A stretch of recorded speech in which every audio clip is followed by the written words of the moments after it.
Hello and welcome back to Lorehammer. We got part 2 of Sanguinius. I wonder what will happen. I'm your host, Mark.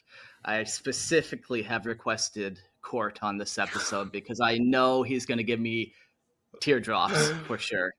It's probably going to happen, so thank you for bringing me on. Yeah. I just want to see how many different memes we can make of you. We got the teeth meme. That's good. But what else do we got from you? Maybe some crying stuff? Do you get super emotional? We talk about the Horus Heresy. I'm bound to get emotional. It just happens. I love it. Yeah. We also got Christian joining us. Ayo. Hey. I'm ready to get some blood transfusions going here. We're all going to mix our bloods together in a blood pact of some kind, I'm sure. Yeah. I didn't sign up for this. Yeah, this is why I'm glad we're not in studio.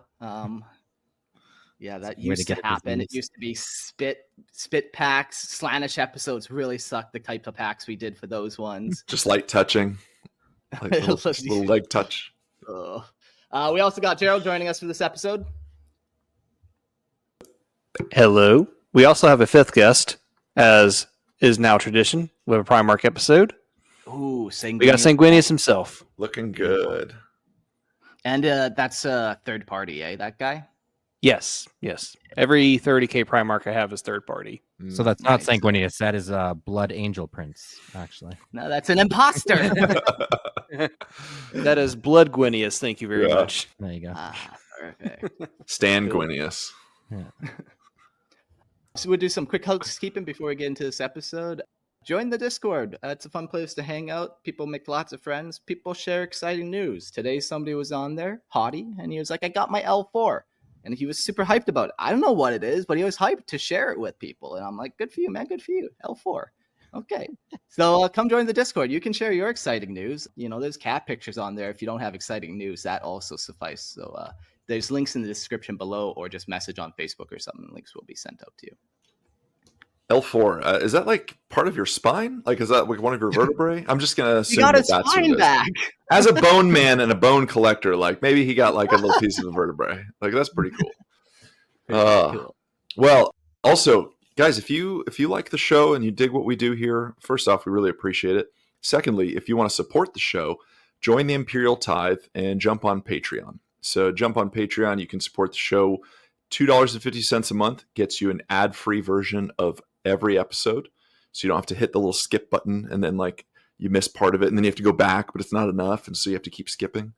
And then for $5 a month, video version. And you get to see all of our mediocre faces. And knockoff minis. Yeah, and knockoff minis, mediocre faces, and Lord of the Rings posters in the background. That's what you get. Yeah. Perfect. Cheap. Yeah. It's worth every dollar. Yeah. You also get to join the live stream. You get to access the show early. You can join Patreon. You can access the chat room during the show. Alpha Primus in the chat is saying, is it tragic if he becomes the Primarch of the Damned and goes to being goth from emo?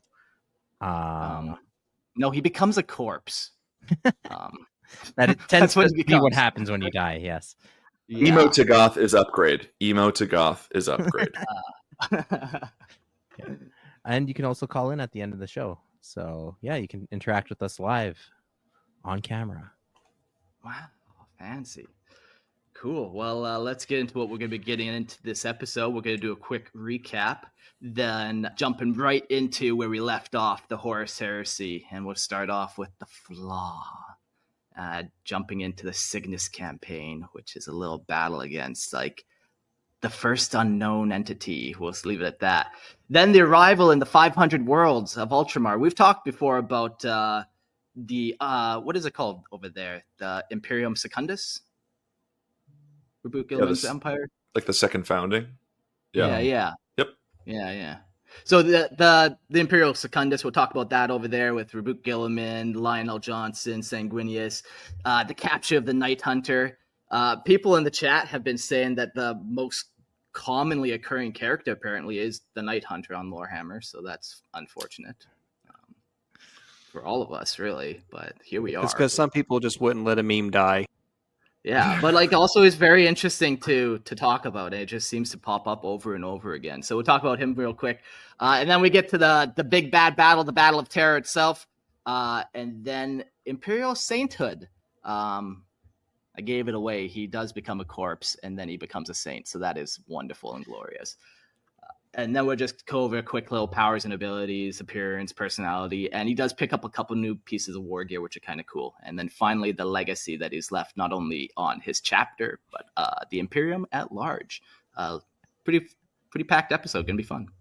And the legacy he left on the hearts and minds of all Imperial citizens, including us. Yeah, every day I light a candle. Yes. It's beautiful. It's sad. It's tragic. Let's get ready to cry tears of blood together. Amen. Amen. So let's start off with a recap. Sanguinius and the Horus Heresy. In the second part of our series, we journey deeper into the life and legacy of Sanguinius, the noble Primarch of the Blood Angels. From his early days of youth to the heights of the Great Crusade and the sacred homeworld of Baal to the creation of the legendary Blood Angels chapter, we will explore the man, the myth, the legend behind the wings, the compassion, the burden, and the destiny that shaped both him and his sons. So real quick recap here. His youth, Sanguinius' youth was marked by a unique blend of innocence and precocious wisdom. Even as a child, his radiant spirit and compassionate heart set him apart. Gifted with magnificent wings and prophetic visions, he carried the heavy burden of knowing the dark fate that awaited him and those he loved.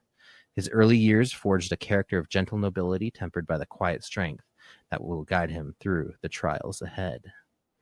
And that's in contrast to Baal, the harsh and unforgiving world of Baal that became the cradle of Sanguinius' legion, the Blood Angels. A planet scarred by endless storms and radiation, Baal shaped the resilience and fierce loyalty of his sons. Beneath its red skies, the Primarch and his warriors carved a home where honor, sacrifice, and brotherhood flourished, an endearing bastion amid the galaxy's chaos. I did really like the opposite nature of Sanguinius and Baal, where one is like, that majestic, and then the people are not, and like, there's such an opposite there on everything, even the people that they recruit from. Like, it's a fun little place to look into. You kind of get that with Fulgrim as well, like Fulgrim and landing on Chemos, and just this like gorgeous baby, and then they raise it and it like gives you art and music and all that out of this like kind of like factory world. A lot of times there's like that cool juxtaposition of like Primarch to world, and sometimes it's just one for one. Sometimes you get space wolves. I was gonna say sometimes they parallel really closely, or sometimes they're polar opposites, but that's kind of what you get. There's no like neutral Primarch, like a gray Primarch who lands like on and like, it's just a world that did some things. Just like Steve, like no real character to him. No, Primarch. He was one of the missing Primarchs, Steve. He got lost again. No one was keeping track of him, and he never bothered to check in. He's just easily misplaced. You just don't know where he is. He's just such a gray man. He just disappears. Oh man! But back to the Radiant one. We'll talk a little bit about, or we talked in our last episode a bit about the Great Crusade. During the Great Crusade, Sanguinius was a shining light among the Emperor's sons, leading his legion with a blend of grace, courage, and compassion. He inspired loyalty and hope across countless worlds. His angelic wings and martial skill made him a legendary figure on the battlefield, while his foresight and honor bound him ever closer to the Emperor's grand vision of humanity's future. And the Legion itself, the Blood Angels, forged in the image of their Primarch, they inherited both his nobility and his tragic curse. Known for their valor and discipline, they also bear the dark legacies of the Black Rage and Red Thirst, psychic and genetic afflictions tied to Sanguinius' sacrifice, which we'll expound upon later. That's not a spoiler. Through honor and struggle, the Blood Angels continue to uphold the Primarch's memory, standing as fierce guardians of the Imperium, even as they wrestle with the shadows within. Yes. Yeah, this episode's been kind of, and the last one was kind of interesting, not to spoil what happens to him, but it's such like key 40k mythos. It's one of the very first things you almost learn. You learn of the Emperor, then you learn of Horus, then what happened to Horus? Well, he had something happen, A little thing called the Heresy. It's named after him. But carry on. Well, speaking of the Horus Heresy, of course, Mark, you assigned me to read this part here in hopes that blood would be shed from my eyeballs like tears. So let's see if this happens. It's a slow build. Don't worry. It is a slow build. Yes. Yeah. Heresy doesn't happen in a single day. So we'll see. So the events of the Horus Heresy left a deeper, more sorrowful wound upon the Blood Angels than any other loyalist Space Marine Legion. For it was not merely war or betrayal that marked them, but the shattering of something pure and hopeful. Oh, fuck, God damn it. Here we go. All right, so It's already it's already just clenching at me. It's getting me. Okay. This burden has weighed upon the Blood Angels and their successor chapters ever since, a legacy of grief etched into their very souls. Just as the Emperor's dream of unity and peace seemed within reach, the Great Crusade faltered and collapsed in tragedy beyond comprehension. It's still fucking happening. I'm just getting emotional. Horus, once the war master of the Imperium and the most cherished of the Emperor's sons, fell to darkness. In his fall, he did not simply betray the Imperium, he devastated it, tearing open a wound from which mankind has never truly healed, even after 10,000 years. In a sorrowful unfolding of fate, Horus, twisted and consumed by the ruinous powers, turned his brothers against their father, Primarchs who once stood as paragons of honor and unity were broken, seduced by shadow. For 9 long years the Imperium bled, and it ended at the very threshold of the Emperor's sanctum on Terra. Brother fought brother as Terra's skies burned. Sanguinius, ever noble and foreseeing, beheld the terrible cost of loyalty and the dreadful price of prophecy. Horus, empowered by the dark gods and damned by their gifts, stood at the pinnacle of chaos, his soul fortified, his purpose corrupted, and the galaxy left trembling beneath the weight of his fall. That's. I hope we're not stopping there as far as events go on that time. That's all you get. That better not fucking be. No, like I said, that's kind of like the common. That's kind of like the common knowledge you'd get on the Horus Heresy, and we've kind of talked about all these characters before. But yeah, no, we'll get into it. Like I said, the slow build. I will say, I thought the events of the Horus Heresy were over 7 years. Is it 7 or not? That's what I thought too. Well, I guess I'm a dumb bitch, you know. Look, I don't want to say it, but if you said it, I'm the first to admit it, man. You know, your words, not ours. Yeah, all I do over here at Lorehammer is 100 monkeys in this studio with me and typewriters, and they start clacking, and this is what we get. Yeah. Yes, I think it was only 7 years. It's funny. I type in Horus Heresy length, and it tells me that it's 63 novels. And I'm like, hang on, that's not what I'm asking about here. Okay, thanks a lot, AI, you dick. But it's still technically true. It's still technically true, but yeah, interesting. Yeah, so maybe we can get chat to confirm, but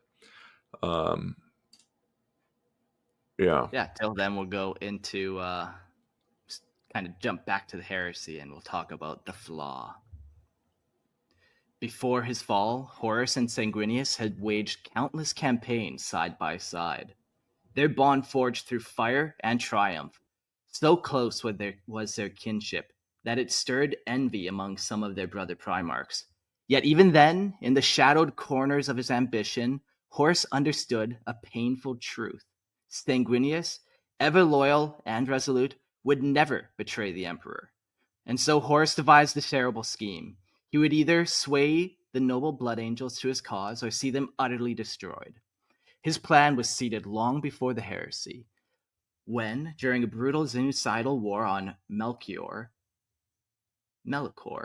he uncovered a terrible secret of the 9th Legion. Deep within the sunken alien chapel, he came upon Sanguinius in a moment of grim necessity, ending the life of one of his own Astartes. To Horus's shock, the angel confided the terrible reason. Buried deep within his gene code lay a darkness yet to awaken. this would become known as the Red Thirst. Sanguinius had long borne this knowledge alone, shielded from the truth of the Emperor, and his brothers out of a sense of duty and shame. A few among his sons have come to know fragments of the truth, but only Ezekielon, first Captain Relador, and Master Apothecary on Baal, and a select few were fully aware of the nature and weight of the flaw. These few stood by him not merely as warriors, but as companions in sorrow, united in their silent mission to mend the wound within their gene line and ease their father's burden. This flaw, the Red Thirst, is interesting.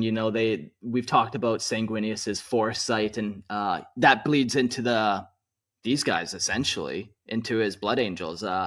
Another fun flaw is Magnus and the flesh change, and how that kind of goes hand in hand very much. And then together they kind of quell each other, but they're also their undoing. Very interesting, kind of like a sins of the father kind of thing. It's just the connection between your Primarch and your legion, which is good. Like, again, everybody needs a flaw in their legion, and I think that's, like we've talked about, if you're good at everything, you're interesting at nothing. So having the Red just Thirst imagine if they were the perfect great. Angels, yeah. The noble sons, no flaw. Yeah. It reminds me of when we spoke. It's actually the example, Space Marine Legion, when we spoke to Rick Priestley about like the monstrous aspect of the Space Marines. Obviously, they have this angelic like exterior, but underneath there's this like vampiric, almost demonic kind of side to them, where they're angels, but also demons. They're monsters as well as like humanity's saviors. Mm-hmm. It's cool. Moved by his brother's quiet suffering, Horus gave his solemn word that he would reveal his secret to no one, not even the Emperor. For as long as Sanguinius willed it, the truth would remain hidden. The angel, grateful for his brother's compassion, accepted the vow. Horus pledged to aid him, for as long as the battle demanded. Neither could have foreseen the cruel irony that lay ahead, that one day Horus, consumed and corrupted, would twist this very secret into a weapon meant to break the hearts of the Blood Angels. Yeah, just plots and schemes so far. Mm-hmm. Yeah. All right, let's talk about the Cygnus campaign. Solar decades later, Horus turned the trust of his brother once gave him into a weapon, as he does. Armed with knowledge of the Blood Angel's genetic flaw, the War Master sought to either corrupt his most beloved brother's legion or see it annihilated before it could stand in the way of his ruthless ambitions to seize Terra and claim the Imperium for himself. In the wake of his fall, it is said that Horus came to hate and fear Sanguinius above all others, crafting countless schemes to entrap or destroy the angel. Though each would come to naught, as part of his treachery, Horus assigned the 9th Legion a seemingly noble task to cleanse the Cygnus cluster of Xenos oppressors and liberate its human settlers, masking his true intent to deliver Sanguinius into a nightmare. The Blood Angels, ever dutiful, obeyed without hesitation.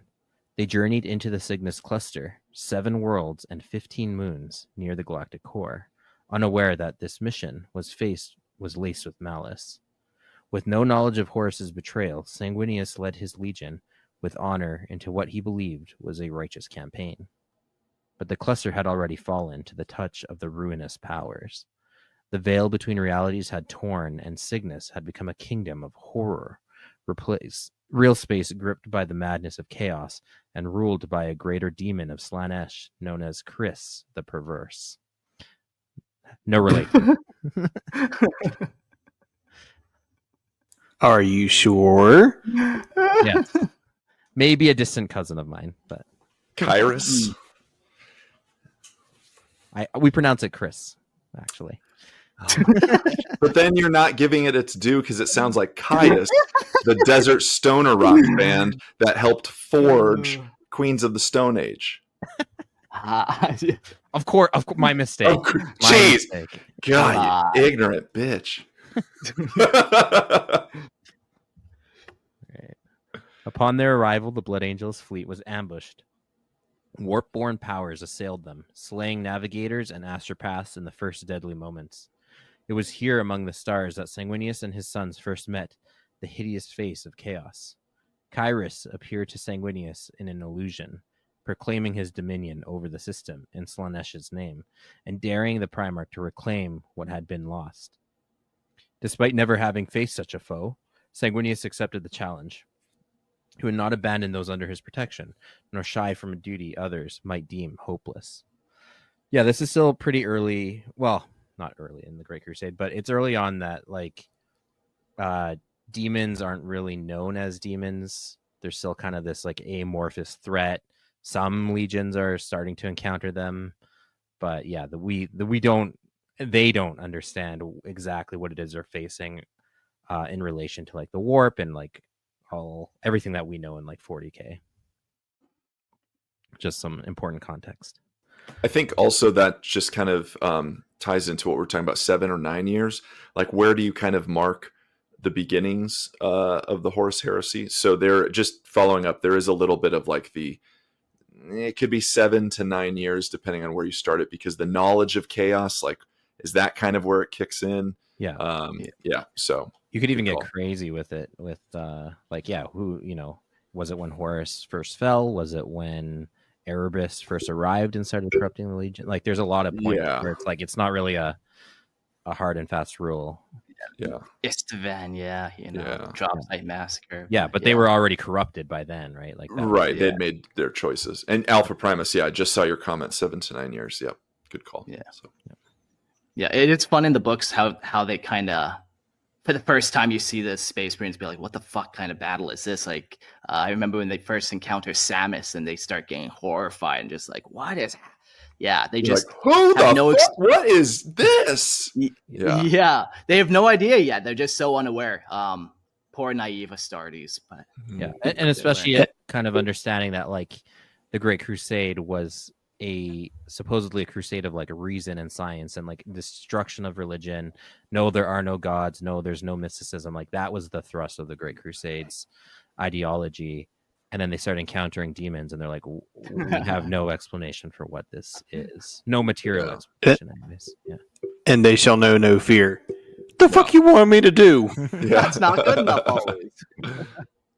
All right. Leading his sons, the angel struck at Kyrus' demonic legions, launching attacks across the corrupted worlds of the system.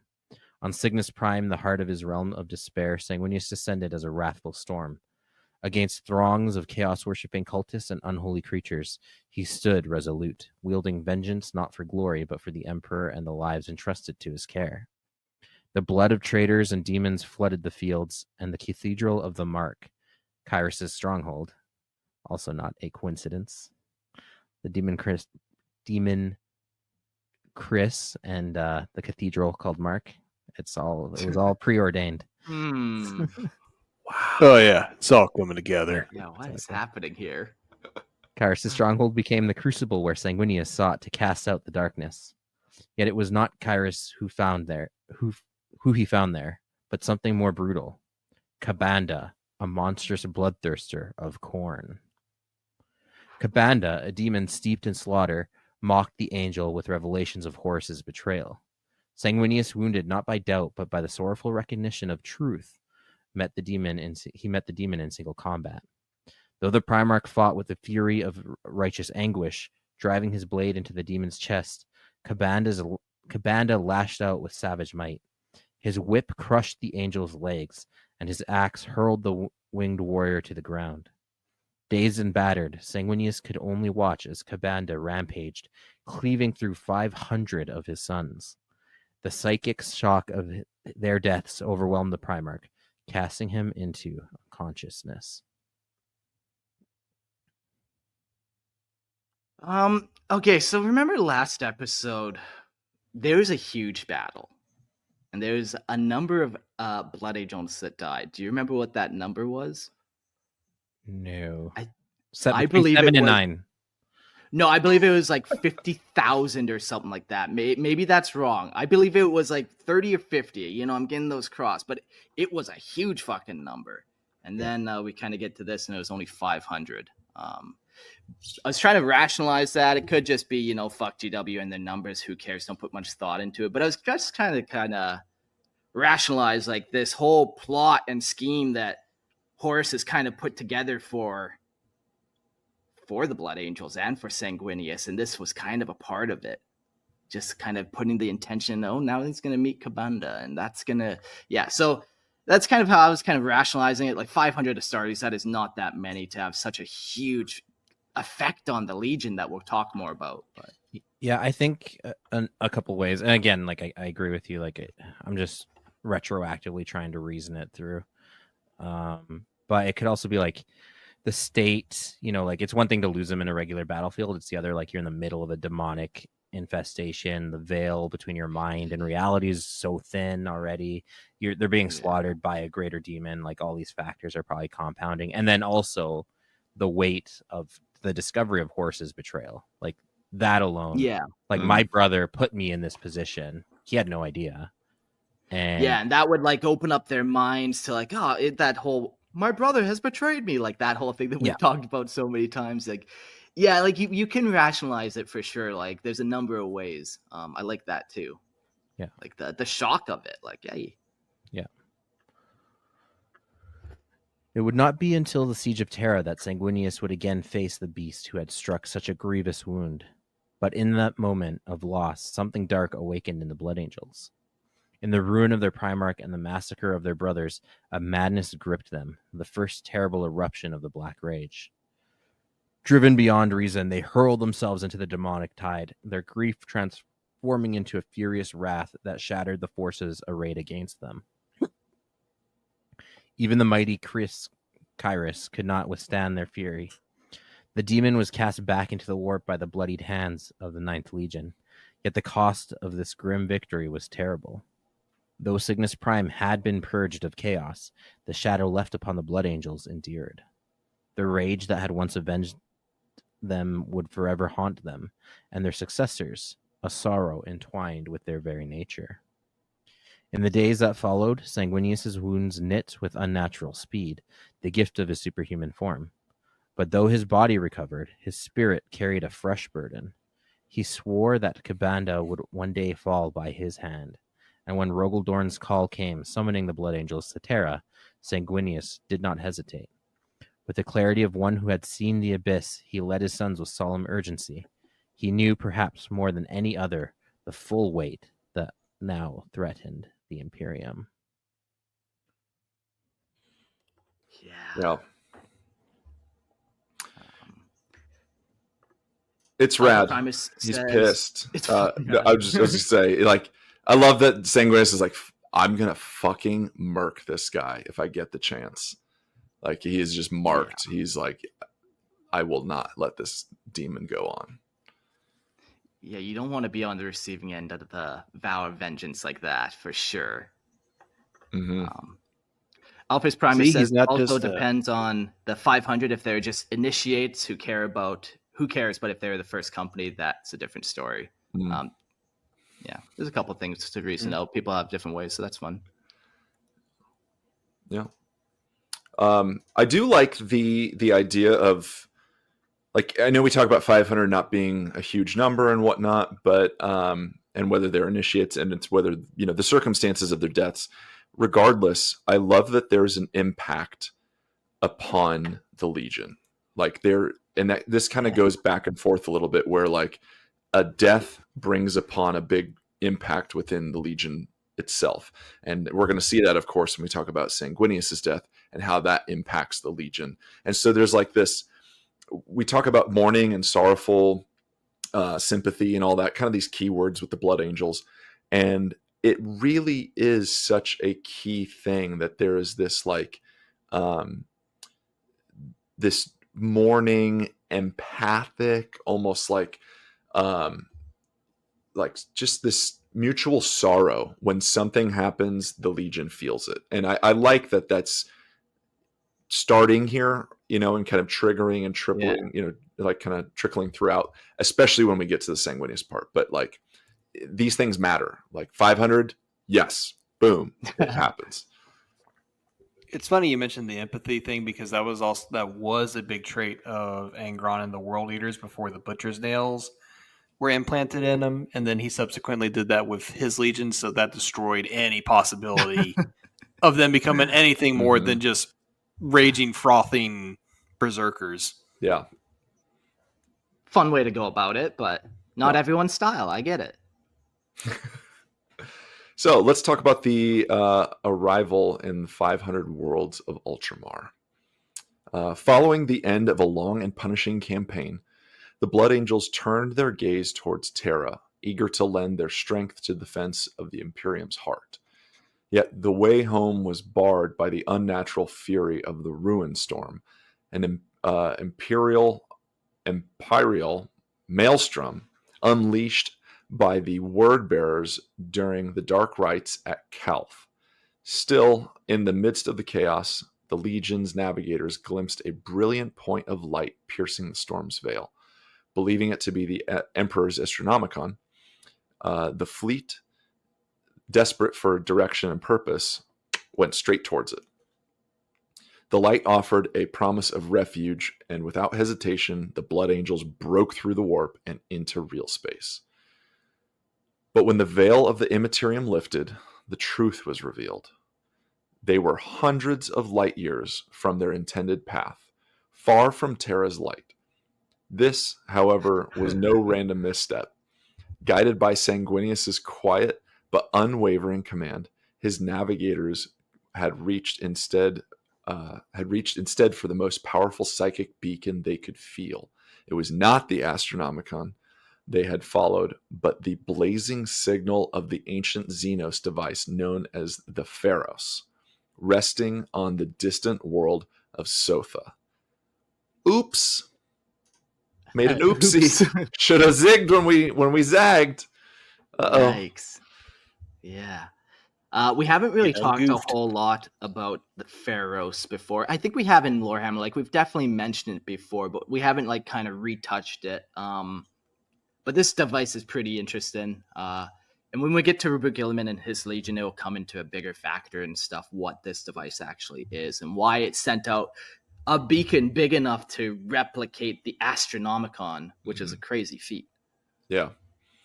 Isn't that also the thing that possibly attracted the Tyranids to the galaxy? Yeah, some think. Yeah, there's a few of those different theories of what it could be, and I think it's viable to say that would be one for sure.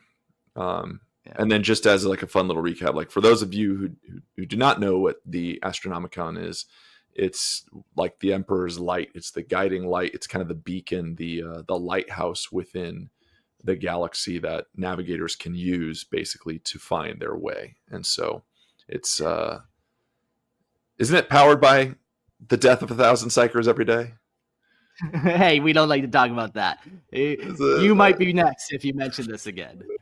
Yeah, well, get him. Yeah, no, it's like a crazy thing. Like, how does that all work? Like, it's a whole system that feeds into it. Yeah, you sacrifice the Psychers to the Astronomicon, and then the Emperor directs that energy kind of and manifests it into the Astronomicon. So it's kind of this like, you need both to operate it. Yeah. So unwittingly, the Blood Angels had traversed the galaxy's breadth in a single fateful jump through the warp. That emerged in the realm of Ultramar, far from the chosen road, but perhaps exactly where fate had needed them. Soon after arrival, they were met by a patrol formation of unidentified vessels. Cobalt blue ships, gleaming with white and gold, approached in formation. Gee, I wonder who it could be. These were the ships of the 13th Legion. From their lead vessel came a voice of welcome, calm, measured, and proud. Rubute Gilliman, Lord of Macragge and Master of Ultramar, greeted his brother with open arms and a heart relieved to find Sanguinius, the angel, safe amid the storm. So, shit move on the navigator's part. We went through, don't know where we are. Little scary moment. There's your brother. And there you go. So, it's a nice safety. Yep. Yeah, like, and at this moment in time, like, no one knew what was happening. The Ruinstorm basically ripped the galaxy in half for a brief moment and cut off communication. So everyone's just like in this communicationless like state. So yeah, you get this all of a sudden, oh shit, the angel, he's alive. Like we don't, and they're talking in secret, like, hey, have you heard anything from the Emperor? And they're like, no, I fucking haven't heard anything. Like, we think he's dead. Like they eventually get to that point too. Like it's a crazy kind of relief, but also like, okay, how's the state of the galaxy doing? This isn't good. Yeah. I like to picture it as just like that catching up moment of like, how you been? Oh, good. Fought Kabanda, 500 died. Kabanda. Didn't feel good. He got away. Broke my legs. Yeah. I swore vengeance upon him. How are you? I built a cool empire. Yeah. Oh, wow. Oh, okay. Yeah. Imperium Secundus. With the Imperium torn in two by the savage upheaval of the Ruinstorm, the two halves stood isolated and blind to one another. The Astronomicon's guiding light no longer reached Ultramar, and the Emperor's voice had been silent for several Terran years.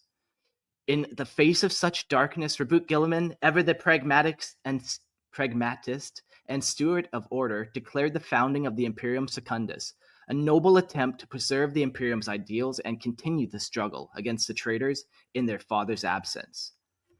When the Blood Angels emerged from the nightmare of Cygnus and reached the 500 worlds, Guilliman welcomed his brother with open arms and deep relief. In Sanguinius, he saw not only nobility and grace, but also a destiny greater than any other. Guilliman named him the rightful heir to the Emperor and crowned him the Imperator Reigns of Imperium Secundus. Soon after, the Dark Angels arrived, drawn also by the Pharaoh's psychic light. Lionel Johnson was declared Lord Protector of this realm and the commander of the military might, a role echoing that of the War Master. Yet the hopes invested in this second Imperium were soon strained by shadow. Unknown to all, Conrad Kurz, the haunted Primarch of the Night Lords, had stowed away aboard the Lion's flagship, the Invincible Reason. Upon escaping confinement, he unleashed a reign of terror across McCraig, sowing fear and chaos in defiance of the order his brothers sought to build. In time, Guilliman and the Lion confronted their wayward brother, but Cruz, ever the cunning and steeped in malice, had prepared a cruel trap. With explosives buried in the sacred ground, he brought down the entire chapel upon them. Their lives would have been ended then and there had it not been for the intervention of barbarous Dantioch, a loyal warsmith of the Iron Warriors. Linked to Guilliman through the arcane workings of the Pharaoh, Dantioch acted on pure instinct. Reaching through the activated portal, he grasped both Primarchs and pulled them across the stars, delivering them safely on Sotha. Yeah, a lot happens there, but also at the same time, I think you get Conrad Kurz getting more credit than he deserves. Like, we have this whole fucking 500 world empire that's, lasted 200 years already and it's been growing and growing. And he terrorizes one planet like a fucking goon. I think Imperium Secundus was fine. He would have had the craziest Primarch kill count too if he pulled it off, which I don't know how I feel about that. Yeah, that could have been wild if he pulled it off, and it sounds like he almost did. But depends on if you count all the times that he tortures Vulcan. That's true, actually. He is in the lead. I'm gonna take a page from Gimli. A show only counts as one. Double nerding. There we go. Good job, Gerald. Got it. You're very welcome, good sir. The Imperium Secundus is so important too, and I know we're just kind of like it's a part of what we're talking about, but it's so important because Guilliman and some others believe that the Emperor has been slain, that the Emperor's dead. That's why they're like, we can't figure out like where the Astronomicon is. The light of the Emperor has gone. So what do? And basically the idea is like, we need to reforge the Imperium, start again, and we need to get it going. So they almost like waste no time. Like, here we go. And I love, here's your titles. Yes. They give out all that. Yeah. I love also that, I think there was a little bit of debate, like, well, who the fuck's going to lead this? Are you going to do it? And then it basically goes like, Guilliman goes, no, it's going to be Sanguinius. Like, he's the new emperor. And everybody's just like, yeah, okay, that makes sense. Like, yeah, I can't argue with that. So, I mean, it kind of Well, mirrors it's not going to be the whole, lion. yeah, it mirrors the whole discussion that was had before, like Horus originally being the perfect child, and then behind him was Sanguinius, the other perfect child of the emperor. And then when the lion got basically whatever the equivalent to War Master was, I mean, that was a discussion. He was a contender to be War Master, if not Horus. yeah. It really looks like this is kind of the play. Like, this is the move. Like, this really is pretty good idea. Yeah, yeah. And it's kind of the first example of Primarchs building a unified empire together. Like, you know, they're all very distinct. Like, it would almost be fun to play out what happens if this carried on, where you almost get Blood Angels and Ultramarines and Dark Angels forming deeper and deeper bonds, and maybe recruiting from the same planet eventually, and all that kind of stuff. But we don't quite get there. Yeah. This is Warhammer. We can't have nice things. No. Yeah. So, all right. Let's talk about the capture and trial of the Night Haunter. Everybody's favorite, Conrad Kurz. Over the next 2 Terran years, as the relentless pursuit of the tormented Night Haunter continued, tension steadily grew between Lionel Johnson and Rabute Guilliman. Their visions for the Imperium Secundus, though rooted in loyalty, diverged, particularly in the views of maintaining order and responding to uprisings within Macragge, which the Lion believed had been incited by Kurz's hidden influence. I just picture him like tiptoeing around, just like scheming and then like every now and then just like, you know, cutting somebody with his lightning claws. Like, gotcha.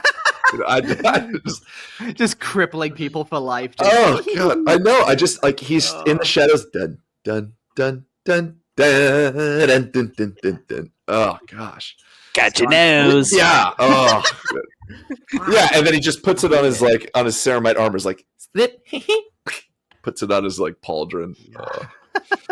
I like him. He's cool, but it's just funny. So, following a tragic suicide bombing of an Astartes convoy, the Lion responded by placing Macragge under martial law, deploying the might of the First Legion.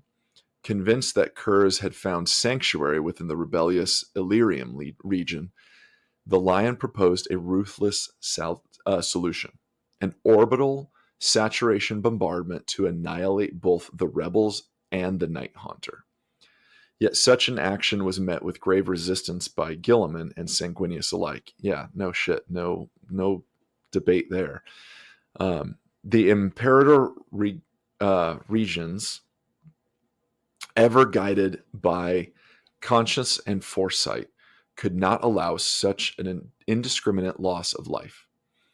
Yielding to their protests, the Lion instead unleashed the Dreadwing to scour the region and root out the enemy.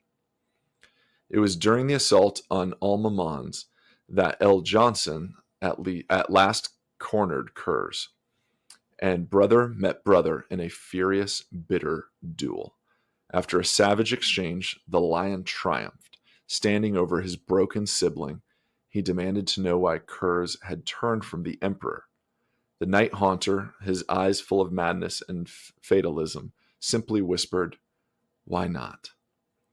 He spoke of the monster within his mind, of a compulsion he could neither silence nor escape. Though L. Johnson had every right and reason to end him, he stayed his hand. Instead, with grim finality, he tore the reactor pack from Kurz's armor and brought him down upon his knee, shattering his spine and leaving him broken. The defeated Night Haunter was brought in chains to face judgment before Guilliman and Sanguinius. I do want to just pause a moment and bring up, I mean, this is such a cool moment, really. So cool. Like, he does the cool, like, Bane, Batman. Oh, shit. It just... We are 2 for 2 for Whoa. Bane backbreakers here. I just realized Conrad Kurz, everybody calls him like Batman of 40K, Bane, Breaking Batman, Lionel Johnson. Oh man, it's just too much. It's too much. I love it. So yeah, I understand the idea of like, why would you turn against the Emperor? Like him questioning and like needing an answer. But I think we have to keep in mind also like, no one really liked Conrad. Like, yeah, no one really had. I mean, I would say the writing was on the wall, like kind of from gives the off a beginning. bad first appearance, Yeah. first impression. He's got matted black hair. He's sunken eye. He doesn't look very friendly. He smiles at you and his teeth are like sharp and you're like, oh, that's a little fucking weird, but okay. Yeah. Hi, I guess you're the Emperor's son, and he just growls at you. Yeah, like he's tormented, and I think it's Lionel Johnson like needing an answer and hoping to get one. And of course, his answer is why not? So I almost love that this speaks for Chaos perfectly, because like we said, when the Imperium is learning of Chaos, they just can't comprehend it. They don't get it. And it's this oh my God, here we go, Batman again. It's Batman beating the shit out of the Joker, like, like, why? Give me a reason. He's just like, no. Like, it's just chaos for chaos' sake. And so by Conrad Kurz just kind of responding with why not, they still can't comprehend it. I love that. So it does speak to chaos for sure. Well, you also got to consider, too, like Lionel Johnson being the, I guess we'll say, one on the very autistic end of the spectrum, with like his like absolute loyalty no matter what. So like he sees Kurz as a son of the Emperor, so like you have no reason but to stay loyal. So that's just like that laser focus. Why are you doing this? Yeah, he's kind of a dense strategist, and he's just like kind of not single-minded, but he's very just like focused and forward. So yeah. Very laser focused, especially when it came to bombarding McCrag. Yeah. Well, let's just destroy it. Yeah. So a triumvirate was convened. Kurz, ever defiant, refused guilt. This dude is fucking broken, literally, too. He claimed that his every act was ordained by design, that he, like all Primarchs, had been made with a singular purpose.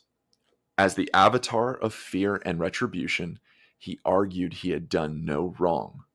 With venomous cunning, he sowed discord between his captors, accusing the Lion of secretly ordering bombardments in defiance of Guilliman's explicit orders.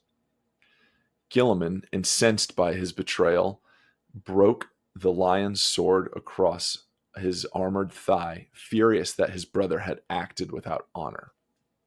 The Lion, stricken with rage and shame, made to kill Kurz then and there, but was halted by the calm, resolute voice of Sanguinius. With grace born of sorrow, the angel dissolved the triumvirate.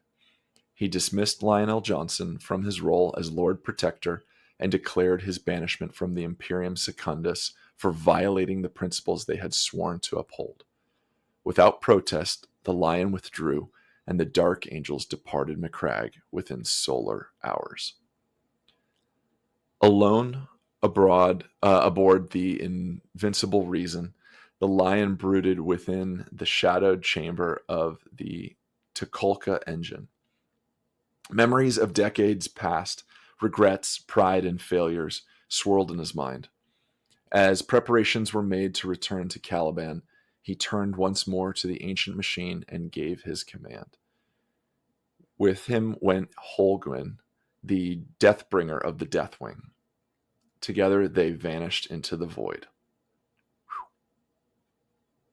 Yeah, man, that empire did not last long. And honestly, like, that's kind of the way it goes. You got these massive characters, like massive personalities that, while can work beside each other, ultimately when it comes to like who really does have the final say on a matter. Titles are all well and good, but all these people are going to be driven by their own willpower despite what any other Primarch says. So Yeah. It's also And they're kind of. Oh, go ahead, Chris. It's also interesting to note for all the Emperor haters out there about like, okay, if these three Primarchs couldn't keep something together, even a fraction of the size of the Imperium, how much more did the Emperor achieve with his conquest and forging the Imperium?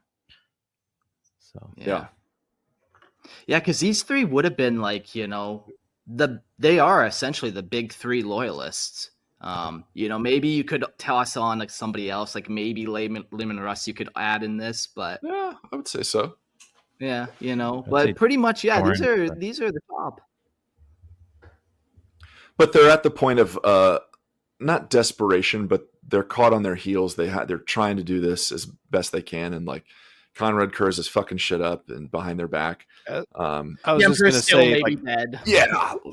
yeah. I mean, I was just gonna say, like, it also took like one of their traitor brothers to just like snake their way in and just like basically rip it all asunder. Yeah. Yeah. And isn't that lesson for me to learn that you don't have to destroy 500 worlds? You can just destroy one relationship, and then that's right. over. Yeah. So then, at the very moment, as Sanguinius prepared to pass sentence on Kurz, the lion and his lieutenant emerged by teleportation into the chamber. The angel, surprised but unshaken, raised his hand to halt the execution. Surrounded by armed guards demanding his surrender, the lion instead spoke, not with force, but with conviction. He reminded his brothers of Kurz's gift of foresight, the grim prophecy of his death at the hands of an imperial assassin. If that fate was true, then the emperor still lived. Sanguinius, bearer of vision himself, understood, for he too had seen the terrible moment that awaited him, his death at the hands of Horus. He recognized the truth in the lion's words, and with that recognition came a renewed hope.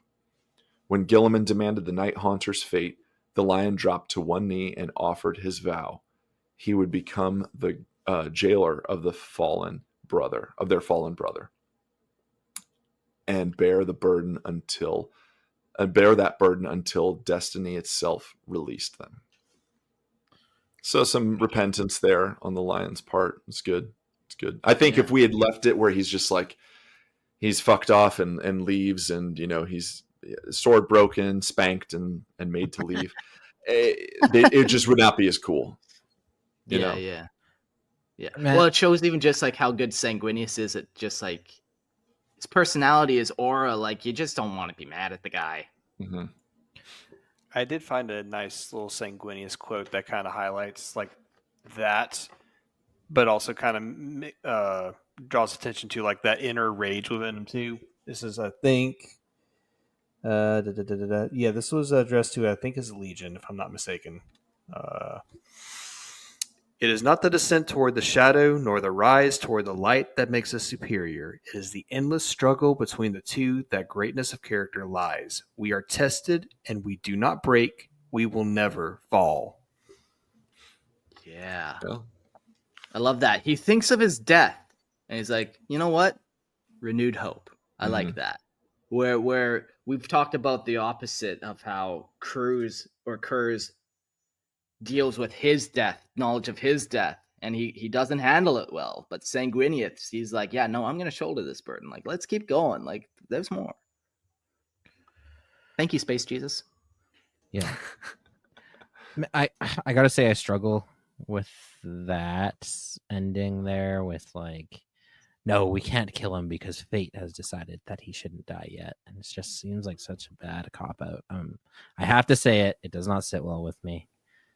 It needed to happen, but I think they need to play it up a little bit more of like it's versus it just being like, oh wait, actually we need to talk about this. I think you're right in that sense. Like it just feels a little out of character. Is that kind of what you're getting at? Yeah, it feels like the writers series. We can't die off just yet. Yeah, like the writers put themselves in a corner, and then this is our way out. Yeah, fate has decided. You mean the authors have decided that they can't kill Kurz yet? Yeah. Sure. I'll call it when I see it, when I'm not happy.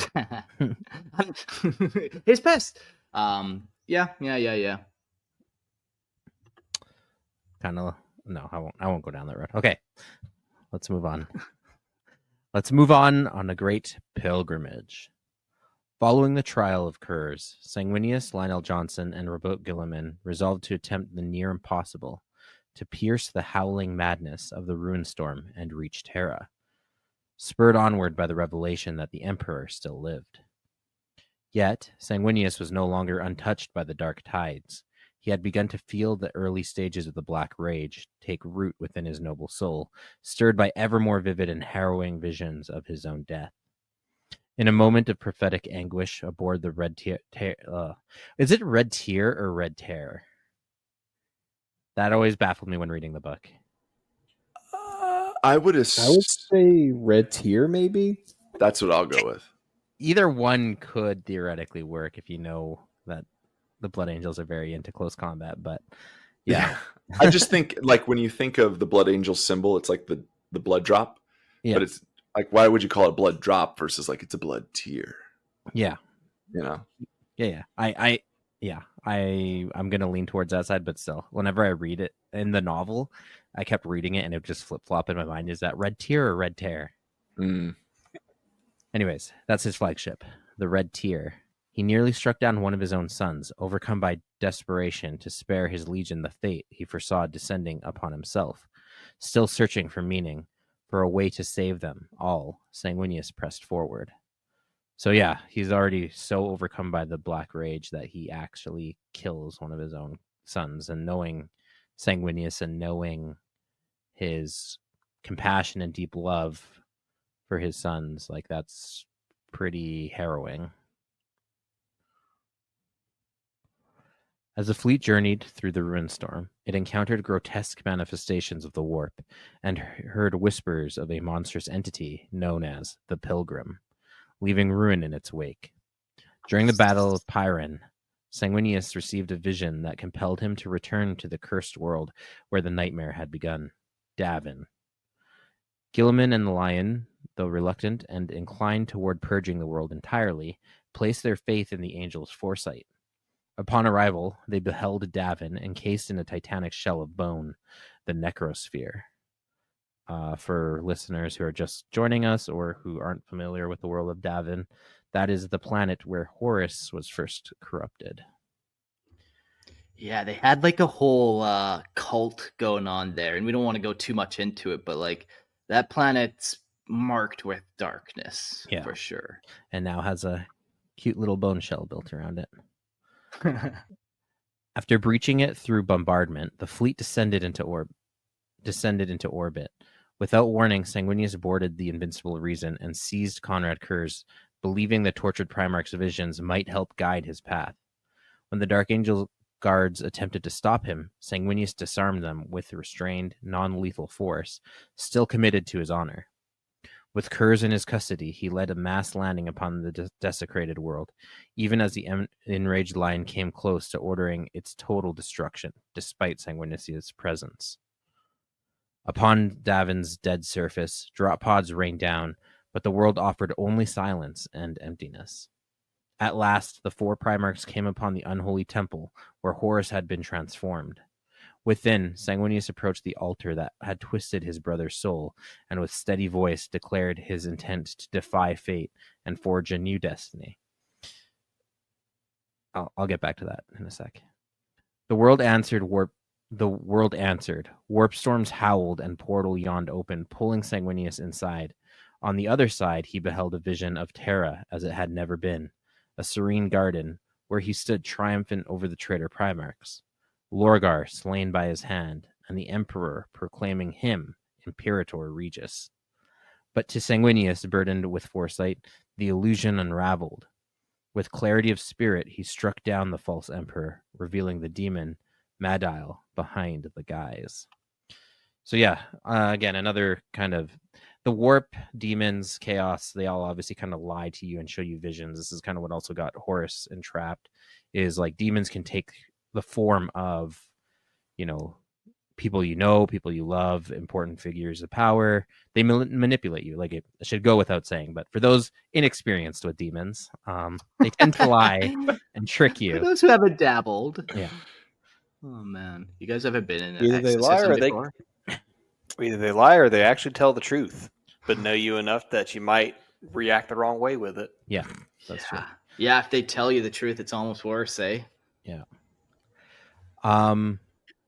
So kind of going back to like Sanguinius when he's on this like tear about defying fate. So this is why I struggle, because he's like, okay, now we don't care about fate that's written in prophecy. His whole thing is about defying it. Then he should have slain Kurz. But I feel like this was like the demon though bleeding into him. Like it was extra heavy at this moment. This was maybe really the only time where he tries to defy it in this way. I'm reaching. I'm with you, man. Like, yeah, okay. But killing a fellow Primarch has not really been done at this point. Like, that is such a right. I mean, at this point, no one would have happened. Ferrus Manus would have been killed. Yeah, at the very least, the drop site massacre. Yeah, but I'll say Imperium has not slain a traitor Primarch. Yeah. So True.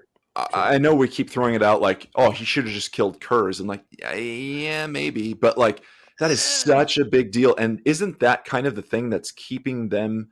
I don't want to say the good guys, but like that's the difference. That is the difference. Yeah. Okay, Batman. Yeah. It is, man. Like, you can explain it to all the dead civilians.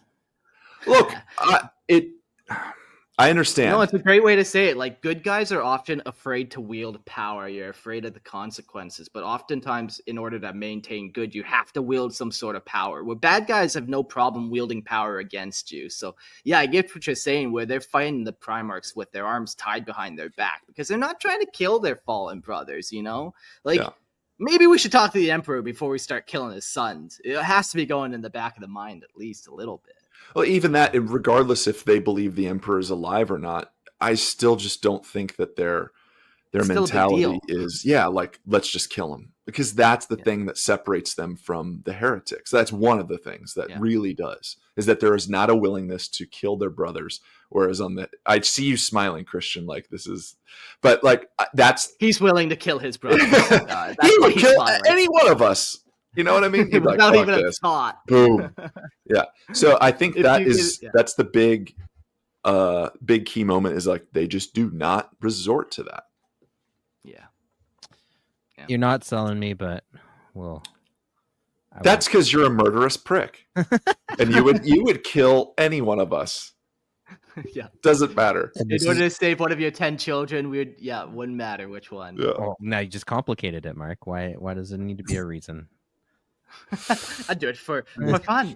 Or not. This is why he will be the Lord Warhammer Heresy, folks. I have audio proof. All right. Back to Sanguinius. Sanguinius and Madail clashed in brutal combat, even as a tide of demonic horrors poured from the portal to halt the other Primarchs.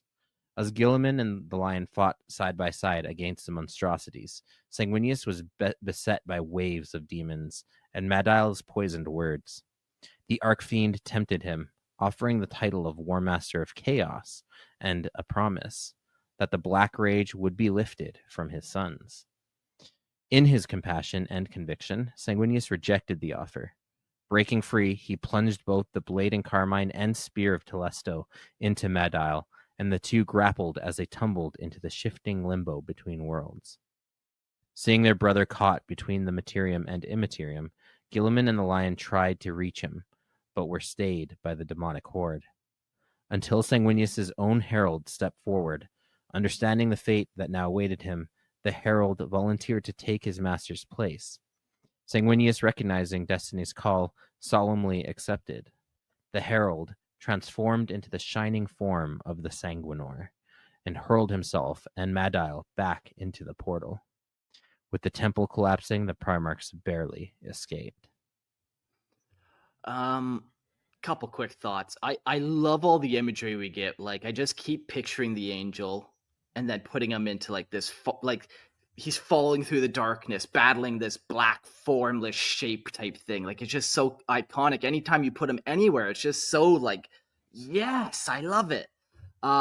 the other thing that kind of came to me when writing this was the whole Sanguinor situation. I remember a time when that concept wasn't even a thing, and I don't honestly know too much about it, but in the coming episodes, I think we should touch deeper on the Sanguinor specifically. Yeah. And just Yeah. also for reference, the Sanguinor is around in 40k. So just for reference. Prominent. I did listen to a lore tuber one time. They said, with the exception of Horus, you could, in some very roundabout ways, bring back even the dead Primarchs in the 40k. I would not think that's a good idea, but he did make some interesting theories about it, and one of them involved the Sanguinor. Yeah. There were a few theories, because the Sanguinor came out before the story of the Sanguinor came out, so there were a number of theories floating around. Like, well, who is he?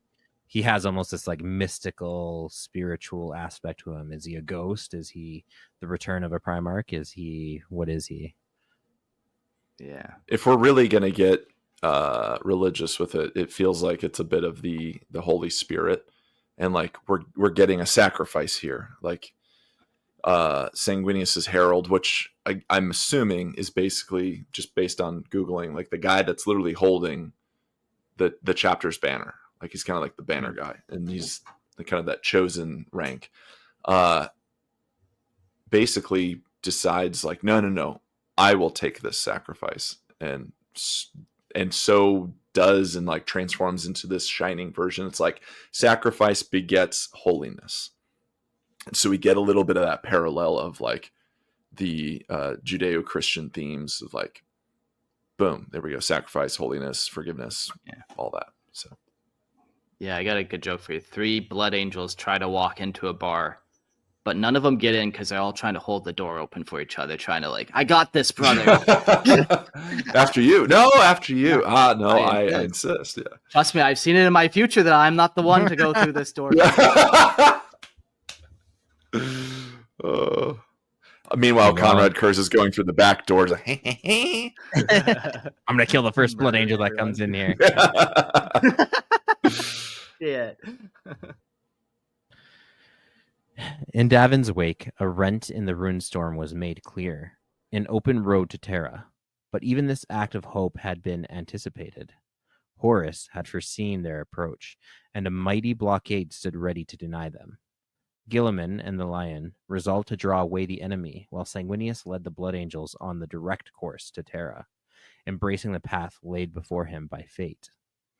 He took Kurz aboard the Red Tier, declaring the fallen Primarch would face justice in the Emperor's light. Yet, in private, Sanguinius confessed that he would not deny Kurz his destiny either, that of death at the hands of an Imperial assassin. With that, he sealed the broken Night Haunter in a stasis coffin and cast him into the stars, his roar of fury fading behind the angel, who had already turned toward the greater storm that awaited him at Terra. I love it that that's like the move. If you don't know what to do something, just seal it up, launch it into a star. Fucking jettison it into the galaxy. The Imperium's done that a number of times, you know. I remember for the Conrad Kurz episode, I actually read the excerpt that led up right into that moment. So go back to that episode to hear that excerpt. It is peak Sanguinius talk there. Cool. Yeah.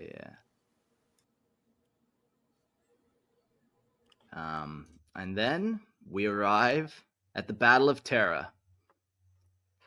The Blood Angels' most defining hour came in the final, tragic days of the Horus Heresy. Recounted by Imperial annals as the Battle of Terra, this climactic struggle unfolded upon the cradle of mankind, where the War Master Horus led the hosts of chaos against the last loyal defenders of the Imperium. At the Emperor's side stood the remnants of his faithful sons, though many of the loyalist legions, wayward or waylaid by treachery and warborn stratagems, could not reach Terra in time to lend their strength to its defense. Yet the Imperial fists had returned, and under the unwavering command of Primarch Rolgadorn, had labored with tireless resolve to fortify the Emperor's palace. The White Scars, led by bold Jakati Khan, also reached Terra despite a strangely ineffective ambush by the Alpha Legion's fleet. These scattered yet valiant defenders ready themselves for siege unlike any other. At this point, it's just 2 legions, man. That's a fun state to be in for the fists and the can and everything. Like, you don't know what's out there, but you know there's still a lot of traitor legions that are going to be rolling up on your door.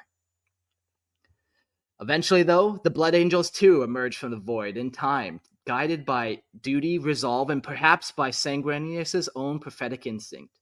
Of the 9 surviving Loyalist legions, only the Blood Angels and the White Scars were able to stand beside the Imperial Fist when the traitor legions descended upon the Sol system. With them came the indomitable engines of 3 Titan legions and close to 2 million brave souls of the Imperial army. The host of humanity stood shoulder to shoulder with their demigod champions, preparing to defy annihilation. Yet, for all their courage, for every burden borne by Sanguinius and his surviving brothers, the traitor's tide drove inexorably forward. Too soon, the Emperor found himself besieged within his own palace, bound to the Golden Throne as he waged the hidden war in the webway deep within the Imperial dungeon. Amid this collapse, the Blood Angels took their place upon the walls, unwavering, their spirits undimmed by despair. Besides the unyielding resolve of the Imperial Fist, the dying gallantry of the Imperial Army, and the grim silence of the Legio Custodes, Sanguinius' sons stood as radiant defenders of the Imperium's soul. To this day, the great stained glass window of the Sanctus Praetoria Imperator captured the moment of the angel in flight, his blade alight, his wings spread wide, striking demons whose very words could unravel the minds of heroes. Alone, Sanguinius held the walls against nightmares made flesh, barring them from desecrating the Emperor's sacred chambers. In countless accounts, the Blood Angels are honored for their unbroken courage, especially at the Eternity Wall spaceport, where they bled to hold back the infernal flood. Hundreds perished, yet their sacrifice held firm. Witness speak of celestial glow upon the battlefield, as if Sanguinius himself was a beacon, and his blade a falling star of judgment. Yeah, it's a fun last stand. One of my favorite things to do in video games on first-person shooters is where they have like survival mode or horde mode or last stand. Like Gears of War had a great one where me and you, Christian, we played a lot, pretending we're Space Marine scouts battling orcs or whatever nonsense during the Great Crusade. But yeah, this is kind of like that moment for them where it's like, this is the final best all-time greatest last stand. Either they win or they don't, and ballads and triumphs are going to be sung, or they will be wiped away for all time. The culmination for sure. Space Marines are prone to last stands. Yeah. No, guys, seriously, this is the last one. I promise. This is the last time. The Space Marines are very much like an aging, like classic rock band or an 80s metal band where it's like, this is the final tour, and you're like, oh shit, I gotta go see him. Okay, all right, buy tickets at $100. And then like 3 years later, farewell tour. Like, well, I just thought you said that was the final one. Like, this is the farewell tour. Okay. And then it's like, all right, we got Hey. Ozzy had his final tour. Yeah. You know what happened right afterward. But to be fair, I went and saw Black Sabbath on their final tour. So they had a couple, yeah. They had a couple. And how many fucking times has Kiss done it? Like, I think they might be the masters of the we're done. Just kidding. Hang on. We need more money. This time we're going to do it. Okay. I don't know. Motley Crue can give him a run for the that's true. And I even opened up for Motley Crue once. Fun fact. So, but we'll leave that for another time. When? It was 2015, 16.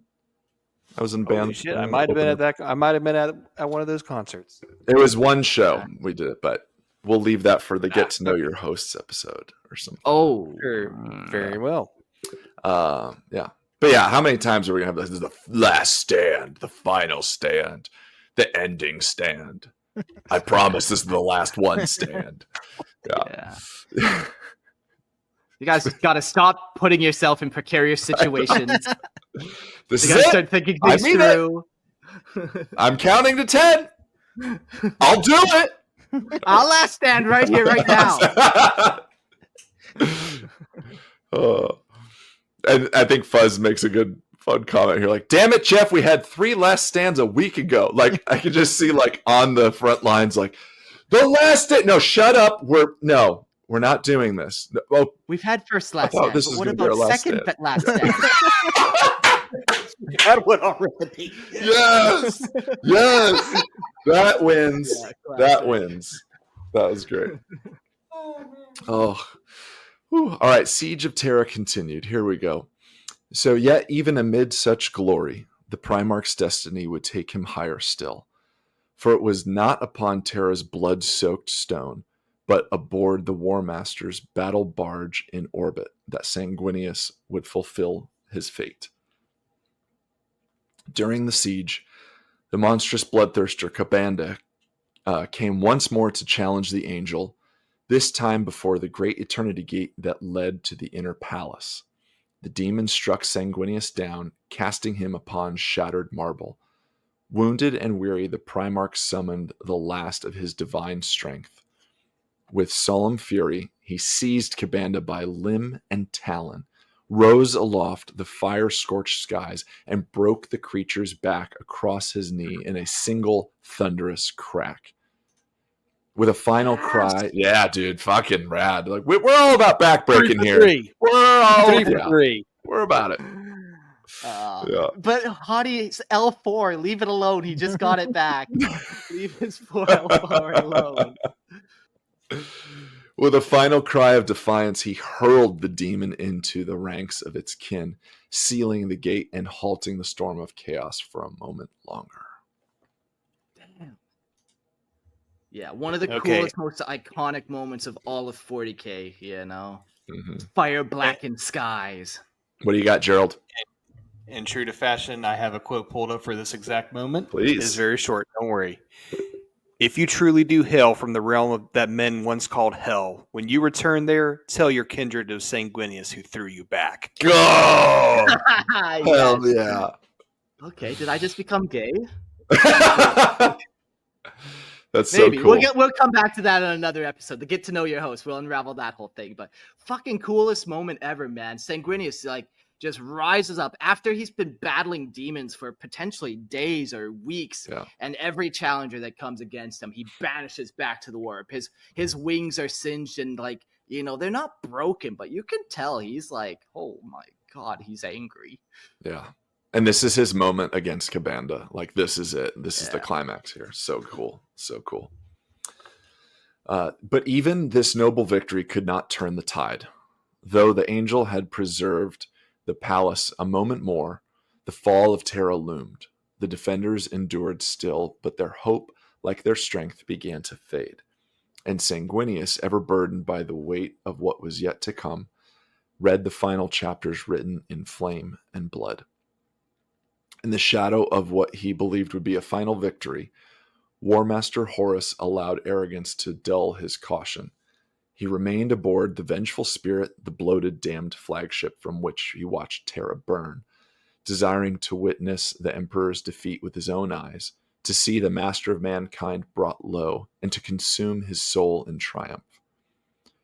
But then came dire news. The gamble had failed. The traitor legions had not moved swiftly enough. The Ultramarines and the Dark Angels and the Space Wolves were but hours from merging into the Sol system. So just, we kind of talk about like, well, why the fuck wasn't everybody there? Horus knew that the Dark Angels and the Space Wolves would be kind of a big problem, and the Ultramarines. So it was kind of a distraction tactic, right? To get them like out of the fucking way and get them anywhere from far away from Terra. Yeah, like Horus was only able to convince like half the galaxy to fall, which is quite the feat. But that means you can't just be trading one for one. You can't trade one legion for one. So yeah, you got to send some away. You know, you got to be sneaky with the way you're doing this. Yeah. And really, and you also got to factor numbers into it too, which I actually pulled up a rough idea of like a numbers for each legion, but like at the beginning and at the end of the heresy. So, but we can go over that like near the end. Ooh, interesting. Yeah. Yeah, because, I mean, Horus knows, like, if he gets the Ultramarines, the Dark Angels, and the Space Wolves on his ass there at Terra, he's probably fucked. Like, it's not going to end well. So, Yeah. Their return would shatter the siege, if not utterly reverse its course. Yet Horus had one last card to play. He dropped the protective veil around his vessel. The psychic barriers and void shields fell. It was a challenge, an invitation. He dared the Emperor to come for him. Very cool. This is a great moment. I love this. This is the call out. This is the, all right, let's go. Father! Yeah, let's go. Come on. Yeah. That Yeah. I'm just picturing that fucking, what is that Brad Pitt Trojan War movie? What is it called? Is it just Troy. called Troy. Troy. Yeah. Fucking literally yes. just called Troy. What's that Yes, Trojan yes, War, yeah. War movie called again? You know, the one Named with the after a city Troy. Yeah. Yeah, there's that moment right now. And he's just yelling basically like, you better come here. Otherwise you're going to be a bitch and I'm going to tell everyone. I'm now getting this image of like the very opening of God of War 3 where Kratos is like, Zeus, I bring the destruction of Olympus! Oh, Except yeah, replace another that with great moment. Horus. Yeah. Fucking yes. This is actually one of the improvements they did. Again, you know, the Horus Heresy wasn't super fleshed out before. It was a couple of paragraphs now turned into a whole novel series. And it was always strange in the Horus Heresy that like it was only like Horus's arrogance that he would drop his shields and like tempt the Emperor to come from. But it does make sense tactically that like Horus is pressed for time now. He's got a bunch of legions on his tail. They're coming, so he needs to like, okay, let's get this siege business over with. He needs to deal a fatal blow to the Emperor now. So that is one of the few things that they improved. And with that, we'll carry on with the Siege of Terra. But Sanguinius had long foreseen this moment. Burdened with the gift of prescience, he had glimpsed his final confrontation many times. When the Emperor initiated the teleportation to the Vengeful Spirit, Sanguinius and Rogel Dorn stood beside him, accompanied by chosen warriors of the Imperial Fists, Blood Angels, and Legio Custodes. The path ahead was wreathed in darkness, but the angel did not falter. He had seen what was to come. His soul, radiant and pure, had been marked since his birth with visions of sacrifice. And though he knew that his end awaited him aboard the hell-forged ship, Sanguinius walked forward without hesitation. Whether it was fate, loyalty, or divine duty that drove him, none among the Blood Angels doubt his choice. To them, it was not submission to death, but an act of perfect devotion. The battle aboard the cursed warship raged with unspeakable horror. Sanguinius, separated from his father and brothers by the warp-twisted corridors of the Vengeful Spirit, faced his doom alone. Through cunning, design, or cruel fate, he was brought before Horus. There, amidst the throne room now desecrated as Lupercal's court, the War Master, twisted by the favor of all four Chaos gods, offered Sanguinius one final chance, to renounce the Emperor, to join the madness. But the angel would not yield. He answered not with hatred, but with sorrow, and stood resolute. Enraged by his final defiance, Horus struck. Though weary and wounded from his earlier battle with Kabanda, Sanguinius leapt to meet him. The battle was doomed from the first blow. Even had he been whole, Sanguinius could not have matched the power that Horus had become, a living vessel for the will of chaos. Yet he fought not in hope of victory, but to delay the inevitable, to buy his father one heartbeat more. Jeez. One other thing to mention too is right after he fights Kabunda, he also gets into a fight with Angron right after that. Demon Angron. So dude is just like slaying his way through demons, his own demon brother, and now he's going up the face against Horus. He is not having a good day. Yeah. I love that he never breaks, and even he doesn't give in to the black rage at this moment, which would be a type of break, and especially for him, No, he's just like that. Resolve is firm. Yeah. If I can just indulge myself here and just kind of go into this moment, I did listen to the audio form of The Death in the End Part 2 with this battle, and it is fucking brutal. Like, the battle between Horus and Sanguinius is at times hard to read or hard to listen to. It is just really detailed and brutal. It's really cool though. So I don't want to spoil too much. I mean, we kind of know what happens, but like detail wise, but essentially, like, what's really cool is there's this moment where Horus tries to convince Sanguinius to join him. It's like his last kind of effort of like, will you sit at the throne that I made for you? He literally has a throne made like for Sanguinius. Like, this could be your place. Oh, cool. Yeah. And he's like, this could be yours. And here's some cool wings, leathery bat wings. Come on, buddy. And he kind of already knows like it's not going to happen. Like, Sanguinius will not relent. And so they fight and whatnot.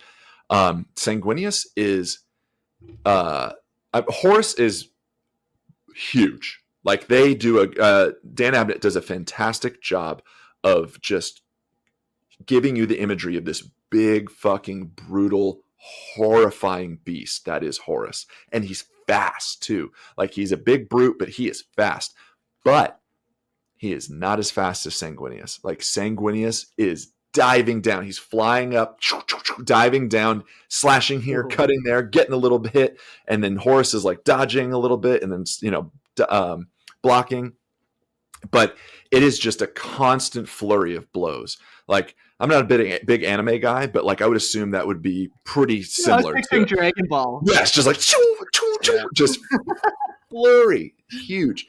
And they have moments where they like look at each other, and like, there's a moment where like Horus sheds one tear, like, because he knows that this will not end the way that it kind of should. And this is where I probably will start getting emotional. So listening to it, it was really tough. But Sanguinius is basically about to kill Horus. Like, he has just constantly hit him. He's struck some really good blows. He's like got him bleeding. He's gasping. All of this, and it's cool because they write. Dan Abnett writes back and forth from like a third party perspective and then also from Horus's perspective. So you're getting this like inner monologue of like, like, I should be better. I am this, da, da, da, da. And then at one point he kind of like goes, but I'm holding back. And then it switches. Oh. And so Sanguinius is literally standing above him, ready to do the killing blow, swings perfectly down, like ready, this most merciful kill, swift, fast, boom, kill his brother Horus, and chink, he blocks it. Horus blocks the sword, and then they go toe to toe. And now Horus is no longer quote unquote holding back, which it feels a little bit cop-outy at times. But we can come back to that after your story. Okay. So Horus grabs Sanguinius with his claw, like grabs him by the ankle, and with one yank, boom, smashes him to the ground and shatters part of the floor, shatters marble. It's like a crater, basically.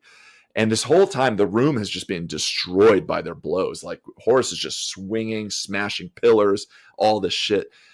And he brings him down and nearly kills him in this one pull. Like, Horus grabs his ankle and whips him down, smashes him.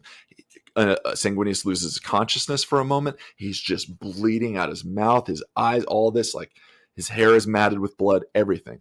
And he, like, you get this moment of like, oh my God, is this his death? But it's not. He stands up, and then Horus, they keep going back and forth a little bit, but Horus proceeds to beat the ever living fuck out of him.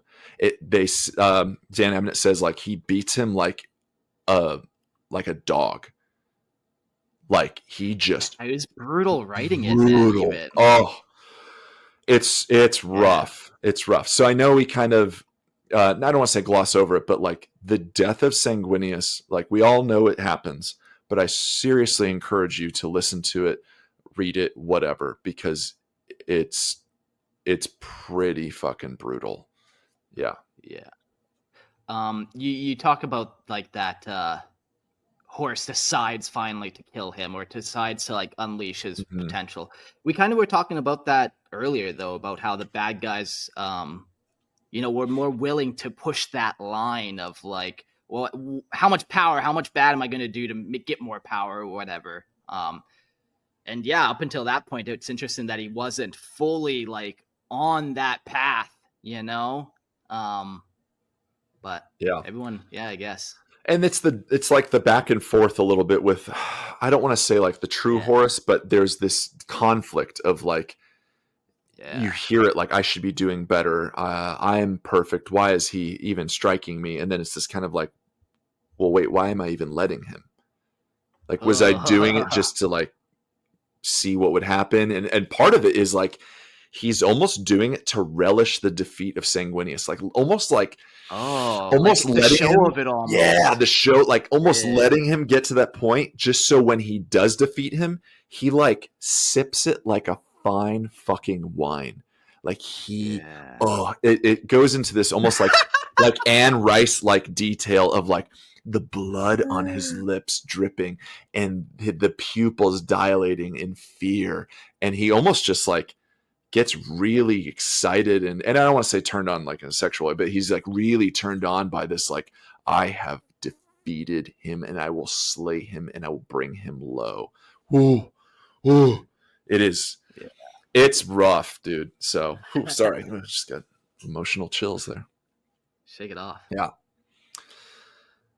Okay, so let's get into more of the Siege of Terra. We just talked about Sanguinius' death, which is, it's fucking brutal. I cried listening to it, so there. The death that... Here we go. Okay, all right. The death that followed was more than brutal. It was agony shaped by gods. Horus tore the angel apart with blasphemous cruelty. Yep. Across space and through time, the Primarch's final cry resonated, a psychic shock that echoed through the blood of every one of his sons. The echo would never fade. But in death, Sanguinius achieved what no one else could. He delayed Horus just long enough. When the Emperor at last reached the bridge of the vengeful spirit, he found the War Master standing triumphant over the broken. Okay. No, we're there now, guys. All right. He found the War Master standing triumphant over the broken, lifeless form of his son. There, the final reckoning took place. The Emperor struck down Horus, but only at a great cost. His own form shattered. He was near death. And though the details of that last duel are clouded by time and legend, one truth remains clear. Through all the ages, Horus could not have been defeated. Horus could not have been defeated had Sanguinius not first struck a weakness into the traitor's corrupted armor. Yeah, 100%. I love the mythos. I talked about it on the last previous episode, just like the myth and the legend of Sanguinius. And this is another perfect example of like, ever since day one, that chink in the armor has always given us hope, that's how it happened. There's just so much great myth built into them. Mm-hmm. Yeah. Because of this, the sons of Baal know their father to be the greatest of all the Primarchs. The suffering Sanguinius endured in his final moments was not his alone. It became part of his children.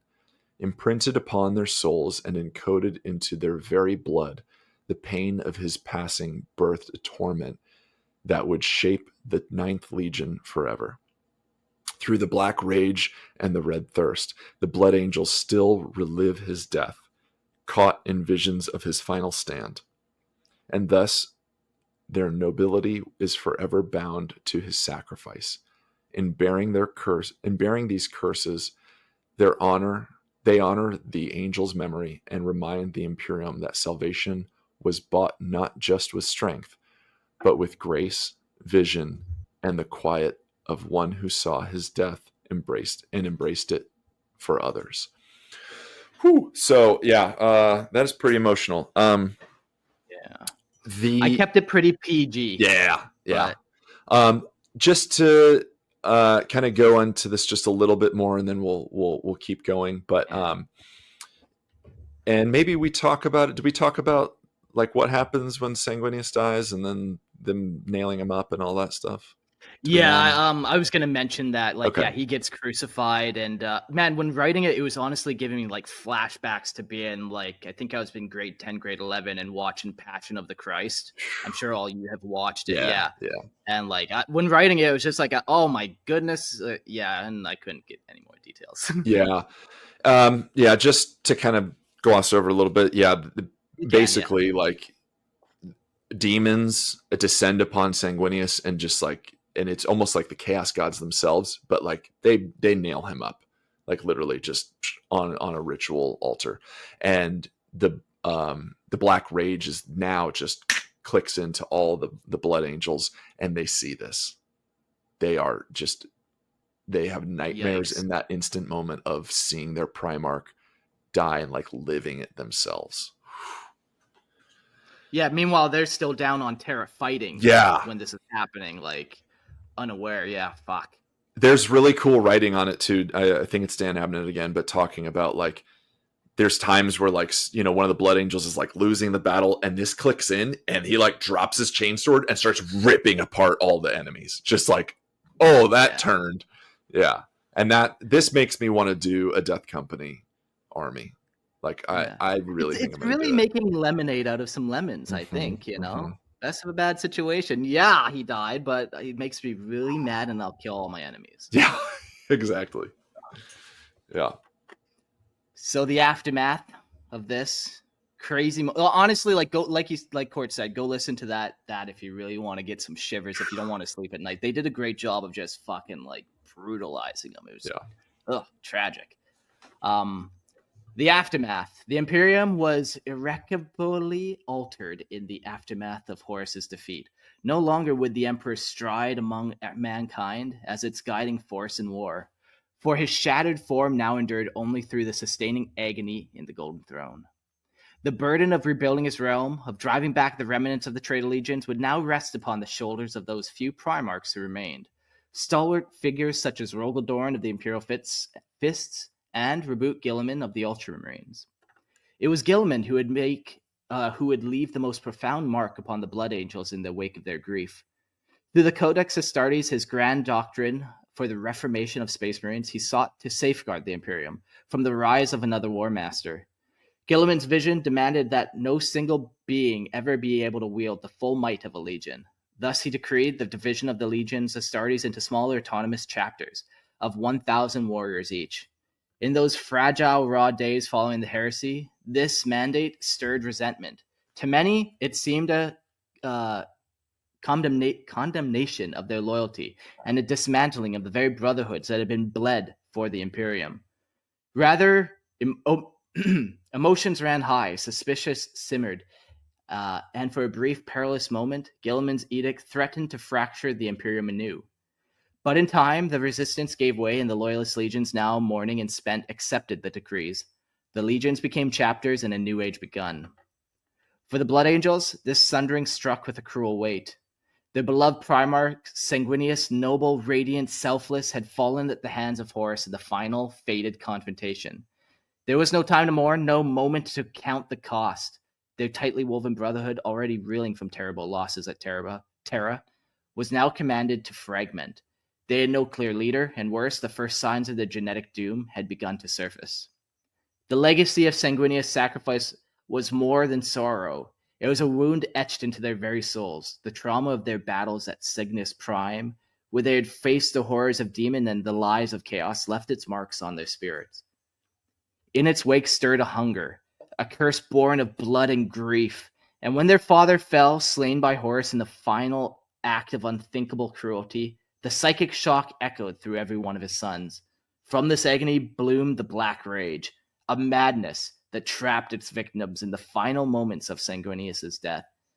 The heresy had ended, but for the Blood Angels, the true trial had only begun. Yeah. Now they have that internal battle that every Blood Angel will eventually face if left alone long enough. Yeah. And it shows how key Sanguinius was, and their their psychic link, his psychic link with his legion, which all Primarchs really kind of have, like that he was keeping this at bay. Like he was really kind of keeping it in check just by him being alive. And then once he's gone, yep. Yeah, that flick switches. Yeah.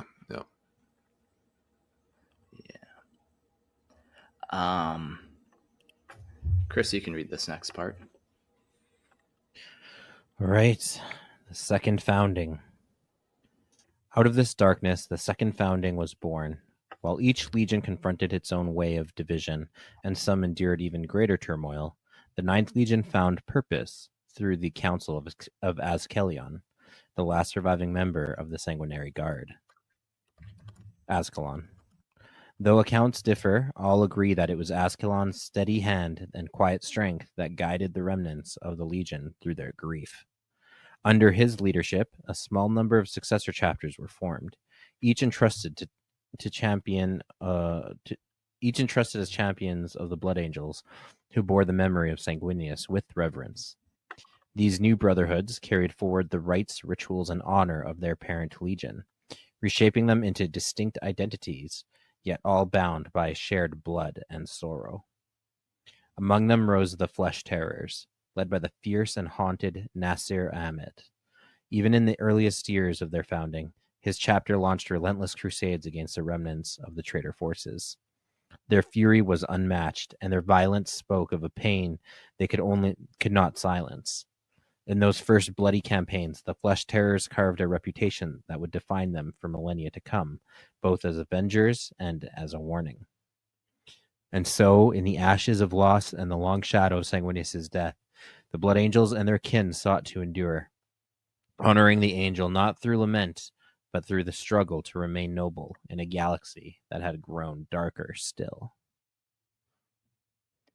I do love this little time period of the second founding of just like who they start nominating to go to which chapter to lead, and how they like discover their own heraldry and stuff. If that was like the chapter master or somebody's heraldry that they then took on and make the chapter. Like Sigismund's a good example where you kind of had like the Black Templar squads or whatever that kind of then obviously became the Black Templar.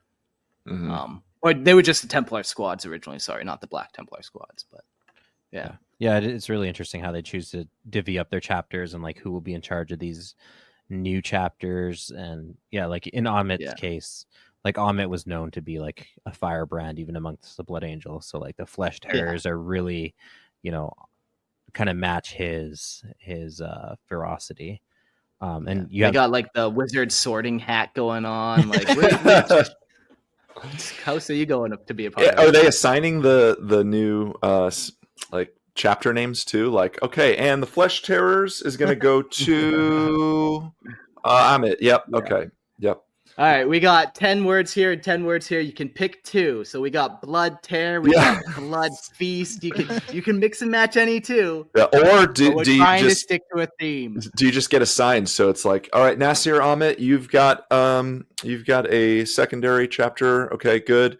And then he like goes in the corner like with like 10 of his guys. Like, all right, guys, what do you want to call this? What are we thinking? And then Steve's like, I don't know, like the Blood Drinkers. Like, no, that's stupid. We will never do that. That's a stupid fucking idea. Later on, it happens. And then they all laugh. Yeah, but they like do it later on too. And like, how about the Flesh Terrors? Okay, cool. We're going with the Flesh Terrors. And like, okay, cool. Flesh Terrors. We got Flesh Terrors over here. I loved it from the beginning. First time I heard it. Yeah, perfect. And I always forget that Black Templars are not like a legion. That they're a secondary chapter. I always they act like a legion, though. I know. Yeah, but very cool. Break down that the second founding. That'd be a fun episode to do and kind of really do like, okay, what personality took this chapter and why, and kind of sort through that like that. But let's talk about Sanguinius' personality. I I know, fun little segue there, talking about Space Marine personalities, and now we're talking about Sanguinius. Yeah, that was the first like natural, intentional segue like that. So that's nice. Gone are the days of the really bad segues now. Yeah, you do too many of them, and well, you just run out. You know, you're like you get so bad you become good again. Is kind of what happens. It comes and goes in cycles. Exactly. Okay. So Sanguinius' personality. During the Great Crusade, Sanguinius shone as a beacon of hope and grace amid the vast tumult of war. His presence was marked by a gentle nobility that inspired those around him, from his loyal blood angels to the common citizens of the countless worlds he sought to liberate. Compassionate, yet resolute, he led with both heart and steel, never shirking the heavy responsibilities of command, but always mindful of the lives entrusted to him. His honor was unquestioned, tempered by an innate humility and prophetic awareness of the burdens destiny had placed upon him. Though his angelic wings and radiant visage stirred awe and reverence, it was his kindness and unwavering devotion to the Emperor's vision that truly defined him, setting a standard that would echo through the ages. When the galaxy was plunged into darkness of the Horus Heresy, Sanguinius' noble spirit bore an even greater weight. The shadow of betrayal and the impending doom he foresaw marked him with a profound, almost tragic burden. Yet despite the growing despair and the horrors he witnessed, he remained steadfast and compassionate, serving as a rallying light for the loyalists around him. His prophetic visions of his own death and the fate of the Imperium did not weaken him, but steeled his resolve to face the coming storm with courage and dignity. Sanguinius carried the heavy knowledge of sacrifice not as a curse, but as a sacred duty, his final acts of valor embodying both the hope of salvation and the profound sorrow of a world on the brink of ruin. Yeah. Yeah, you know, he's pretty consistent. He's got that heavy despair, but he always kind of wakes up and beats it down. You know, like any man, every morning you got to wake up, beat down that depression, and go to work. That's right. The powers and abilities of Sanguinius. He possessed powers that set him apart even among the other Primarchs, the superhuman sons of the Emperor.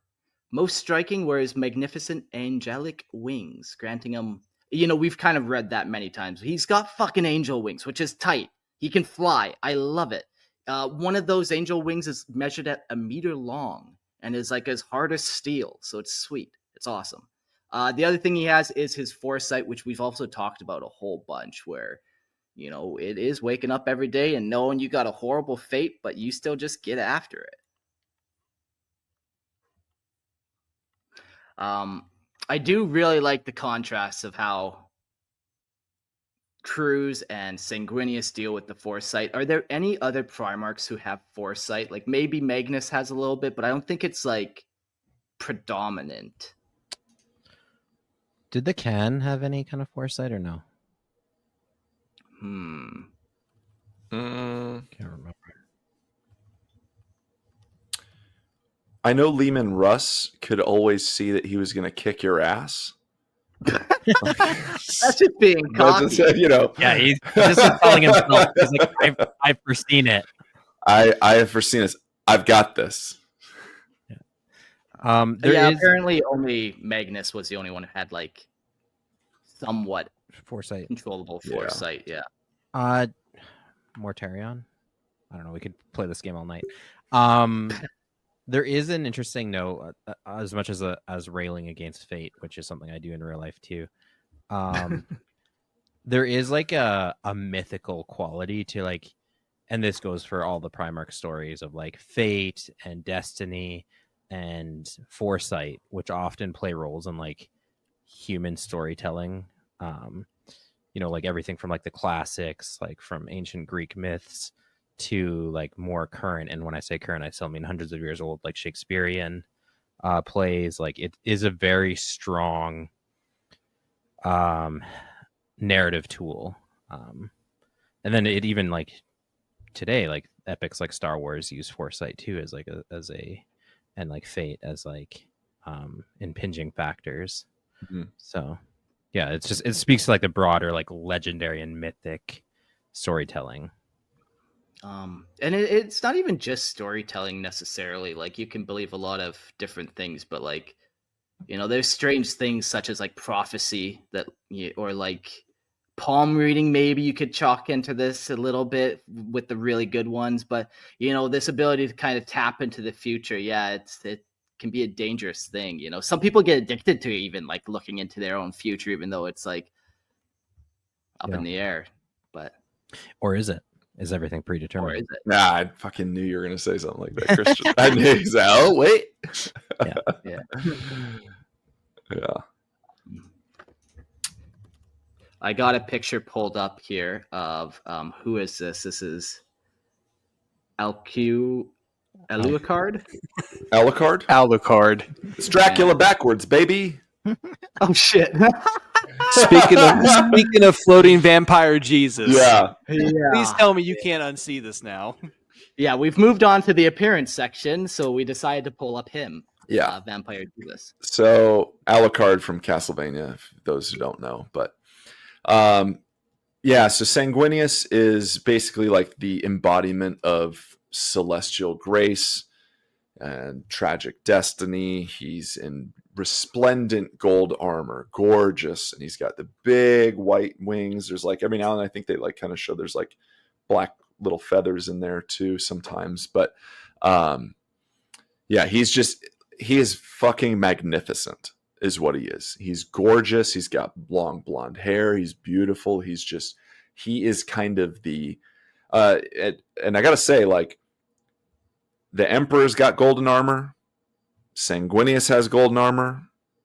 A little bit of a thing there. Like, he is supposed to be kind of this angelic, perfect kind of creature. So The icon, man. the icon. He is the icon. And again, like, he was chosen to be the heir of the Imperium by Guilliman, I think, for kind of that reason too. Yeah.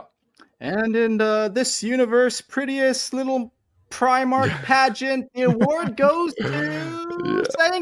Oh! But don't worry, the Fulgrim runner-up throws is a definitely tantrum. Fulgrim. Yeah. Fuck. Yeah, he's cool, man. He's just iconic, man. You can pretty much pick up 40K and understand Sanguinius, who he is, what he's about, what his role in the story is instantly. Like, he's just an archetypal type character. Yeah. Maybe I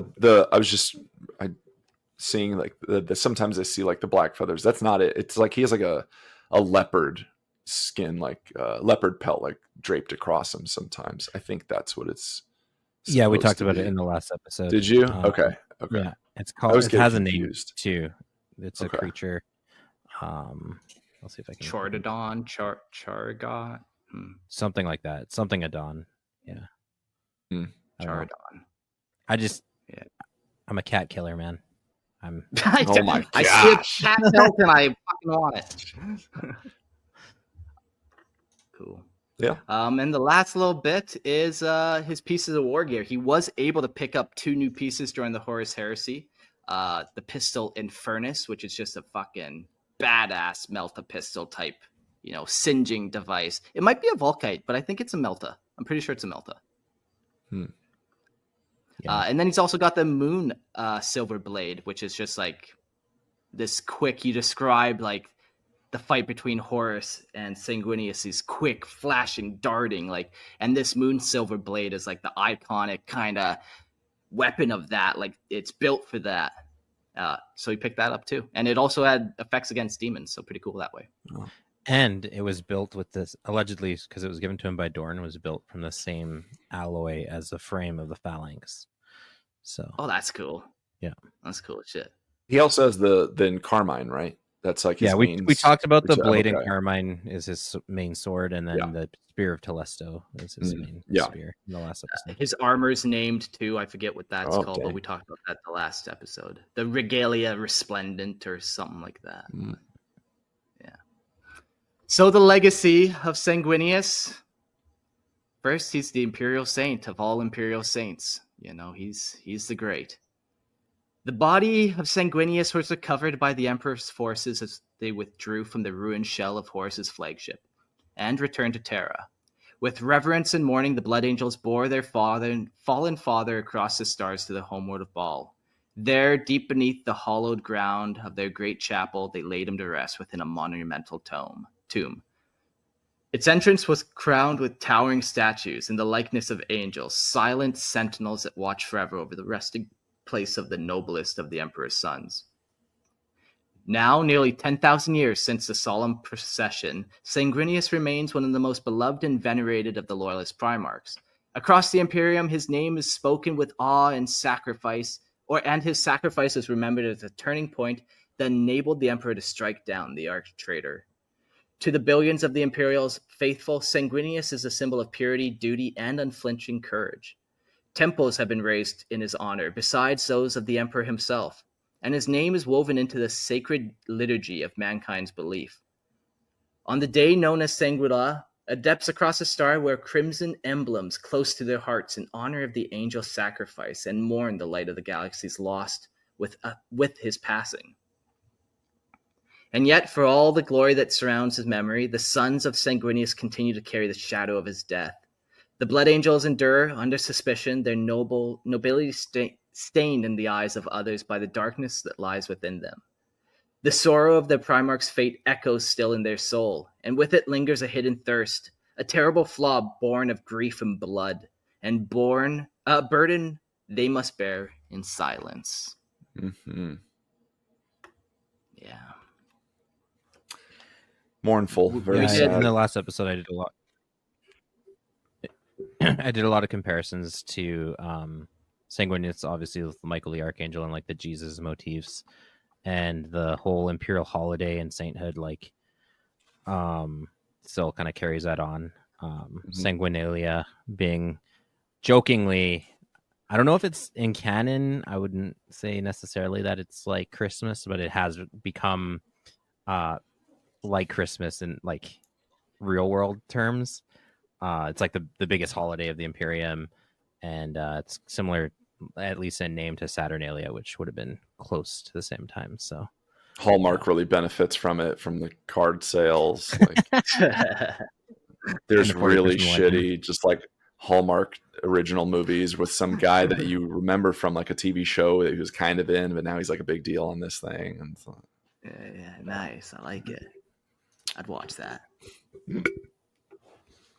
And also, fun fact for those that don't know or didn't see it, the opening cinematic for the 10th edition of 40K is Gilliman visiting Sanguinius' tomb after 10,000 years. is it really? Yeah, it's he goes to visit Sanguinius' tomb after the devastation of Baal, I think. Oh damn! I just remember it being like he's like, we're supposed to be victorious, but we're actually losing, and then there's a bunch of Tyranids. Yeah. Damn, I'll have to watch that again. all right. Oh yeah, and I got that whole quote pulled up too because he talks about he talks about like this is supposed to be victory, but we were facing defeat. We were victorious, yet the galaxy was burning. That's that whole thing. Yeah. All right. And last of the legacies of Sanguinius is the Red Thirst and the Black Rage. The legacy of Sanguinius is inseparable from the blood curses that haunt his sons, the Black Rage and the Red Thirst, both born from the terrible weight of the Primarch sacrifice. Black Rage is a psychic torment that traps the minds of the Blood Angels in the final desperate moments of Sanguinius' death upon the vengeful spirit. Those afflicted are overcome by visions of their beloved Primarch's last stand, reliving his agony and courage in a maddening cycle of fury and despair. The torment is both a sacred reminder of their father's ultimate sacrifice and a devastating curse that drives warriors to savage fury, often at the cost of their own reason and lives. The Black Rage binds the Blood Angels to their past, a tragic inheritance of grief and valor that defines their very souls. And closely tied to this is the Red Thirst, the brutal and insatiable bloodlust born from the same genetic flaw that Sanguinius sought to conceal during his lifetime. This terrible hunger drives the Blood Angels and their successors to an unrelenting craving for blood and battle, a desperate struggle against the dark curse hidden within their genes. It is a constant gnawing burden, one that threatens to consume them if not carefully controlled through discipline, faith, and ritual. So yeah, and then the traditions of the Black Rage and the Red Thirst, they're kind of present in all kind of their successor chapters as well. So like we mentioned, the flesh tearers earlier, they will have a death company formed around people who are suffering from the Black Rage. They also all experience the Red Thirst, etc. Even Primaris Marines, when they first came out, they weren't suffering from it, but now more and more are. So even like a refresh, and they're still genetically, spiritually kind of corrupted like that. Yeah, Good. damaged. They should not fix it. Everybody needs a flaw. Yeah, Same thing with the Canis Helix from the Space Wolves. Yep. Yeah. Well, yeah, that's the Sanguinius episode. Episodes, 2 of them. Yeah, like a lot of fun, lots of iconic moments. I think I love the mythos of it all. And like, growing up Christian, as a Christian, there's so many comparisons there. So many times I just, like that Passion of the Christ moment and Sanguinius's death. Like there's just so many times where that kind of happens, or, he's crying on the ground and his teardrops create roses and just stuff like that. I loved all that myth woven through all of it. Mm-hmm. Yeah. What do you guys kind of like about Sanguinius? I can say this as I'm not the biggest Blood Angels fan. I think everyone on the Lorehammer Discord knows this, but it is very hard not to like Sanguinius and Dante. I'm sure we'll go over a deep dive on him whenever we get a chance, but Sanguinius is really, really cool as a Primarch. Again, even if you don't like his Legion or the Blood Angels chapter, he is a fantastically written Primarch. Yeah, some great quotes. I do like that his fame transcends just his Legion. Like he's well regarded across the Imperium as a whole. Like you said, he's like the first saint among saints. So like everyone has some regard for Sanguinius. Yeah.